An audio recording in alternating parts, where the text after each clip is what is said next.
Hello guys, welcome to my add cook channel. আজ আমি আন্ডা কারি রেসিপি নিয়ে চলে এসেছি। দেখে নেওয়া যাক এই সহজ অ্যান্ড সিম্পল রেসিপি। সর্বপ্রথম আমি এখানে কড়াইয়ে দিয়ে দিলাম পর্যাপ্ত পরিমাণে সর্ষের তেল।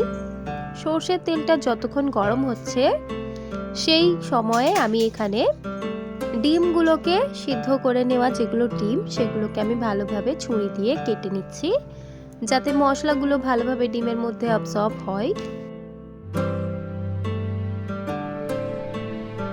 সমস্ত ডিমগুলো আমি এভাবে করে ছুরির সাহায্যে চিড়ে নিয়েছি।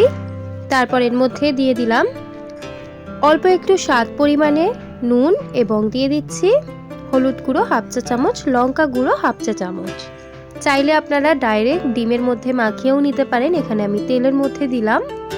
তেলের মধ্যে দিয়ে দেওয়ার পর ভালোভাবে তেলটাকে সব জায়গায় স্প্রেড করে দেওয়ার পর আস্তে আস্তে একটা একটা করে ডিম আমি এই তেলের মধ্যে ছেড়ে ভালোভাবে লালচে ব্রাউন করে ভেজে নেব।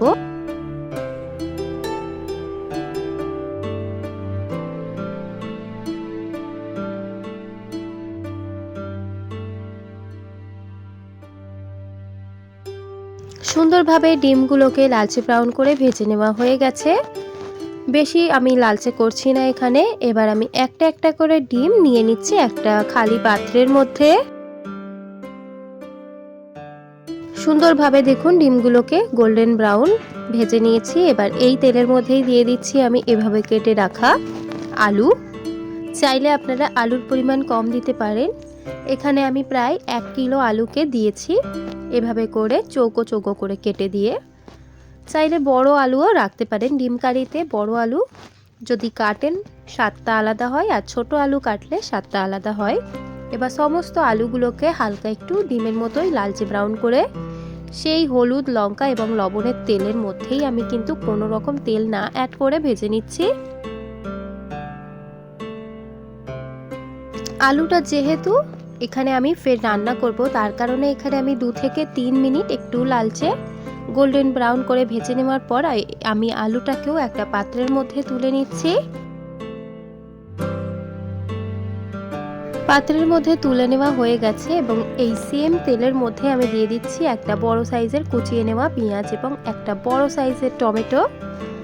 এই দুটো সবজিকে এবার ভালোভাবে তেলের মধ্যে নাড়াচাড়া করে অল্প একটু লাল ব্রাউন হয়ে আসা অবধি এবং সিদ্ধ হয়ে যাওয়া পর্যন্ত একটু ভেজে নেব। ভেজে নেওয়ার সময় যদি আপনারা চান যে একটু মটরশুঁটি অ্যাড করবেন তাহলে অবশ্যই দিতে পারেন। এখানে আমি যেহেতু এখন উইন্টার্স তাই মটরশুঁটি পাওয়া যায় অনেক, তাই এখানে আমি একটু মটরশুঁটি দিলাম। মটরশুঁটি দিয়ে দেওয়ার পর এবার ভালোভাবে আমি নাড়াচাড়া করে পেঁয়াজের সঙ্গে টমেটোর সঙ্গে আমি এটাকে ভালোভাবে ভেজে নিয়ে কুক করে নিচ্ছি, যাতে এটা মটরশুঁটিগুলো ভাজা ভাজা হয়ে একটা মটরশুঁটির কাঁচা গন্ধটা যাতে চলে যায়। ভেজিসগুলো 3 থেকে 4-5 মিনিট ভেজে নেওয়ার পর যখন দেখবেন যে কুক হয়ে এসেছে সেই পর্যায়ে আমি 1 চা চামচ হলুদ গুঁড়ো দিয়ে দিচ্ছি, 1 চা চামচ লঙ্কা গুঁড়ো, এখানে আমি কাশ্মীরি লঙ্কা ব্যবহার করেছি, দিয়ে দিচ্ছি এখানে আমি স্বাদ পরিমাণে নুন। নুনটা আগে দিয়েছি তেলের মধ্যে, সেটাকে মাথায় রেখে আমরা এখানে নুনটা অ্যাড করব। নুন দিয়ে দেওয়া হয়ে গেলে এখানে আমি 1 চামচ দিয়ে দিচ্ছি আদা এবং রসুনের পেস্ট, মানে হাফ রসুনের পেস্ট হাফ আদার পেস্ট।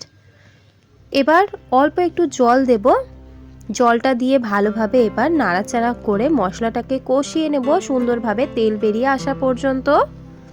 যদি মশলা কষিয়ে নেওয়ার সময় যদি জলের প্রয়োজন হয় অবশ্যই জল অ্যাড করে করে তারপর মশলাটা কষাবেন, না হলে কিন্তু পুড়ে ধরার সম্ভাবনা থাকে।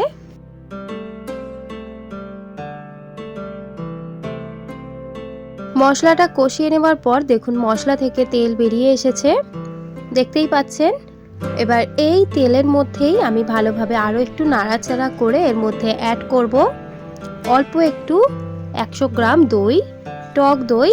দইটাকে গ্রেভির মধ্যে দেওয়ার আগে ভালোভাবে আমি একটা চামচের দ্বারা ফাটিয়ে নিচ্ছি।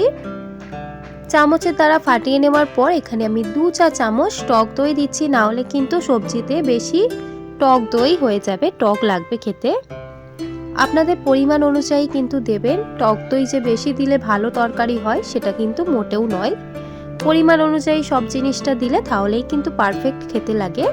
2 চা চামচ এখানে আমি দিলাম টক দই, এবং টক দইটা দিয়ে দেওয়ার পরেও যদি জল অ্যাড করতে চান তাহলে জল অ্যাড করে করে ভালোভাবে কষিয়ে নেবেন মশলাটাকে আবারও তেল বেরিয়ে আসা পর্যন্ত। টক দইটা দিয়েও যখন মশলাটা ভালোভাবে কষিয়ে নেওয়ার পর তেল বেরিয়ে আসবে সেই পর্যায়ে ভেজে রাখা আলু দিয়ে দিলাম। ভেজে রাখা আলুগুলো দিয়ে দেওয়ার পর এবার ভালোভাবে নাড়াচাড়া করে একটু মশলার সঙ্গে কষিয়ে নেব আলুগুলো পুরোপুরি 70% কুক হয়ে যাওয়া পর্যন্ত।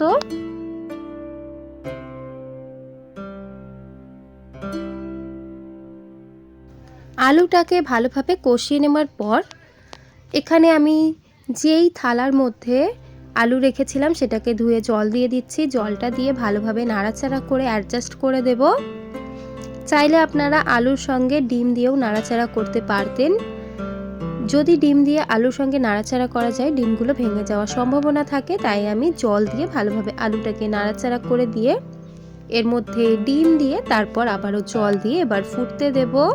যেহেতু ডিমের কারি বানাবো তাই আমি এখানে অল্প করে জল দিলাম। আপনারা আপনাদের ঝোল অনুযায়ী এখানে জল অ্যাড করতে পারেন। এবার জলটা দেওয়া হয়ে গেলে আমি ঢাকা দিয়ে 10 থেকে 15 মিনিট এটাকে ফুটিয়ে নেব আলুগুলো পারফেক্টলি সিদ্ধ হয়ে যাওয়া পর্যন্ত।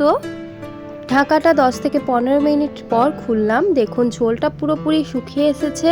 ঝোলটা যখন পুরোপুরি শুকিয়ে আসবে তারপর এখানে আমি একটু ধনেপাতা স্প্রেড করে দিচ্ছি যাতে ধনেপাতার একটা সুগন্ধ হোক। ধনেপাতা স্প্রেড করে দেওয়ার পর আমাদের আন্ডা কারি পুরোপুরি রেডি।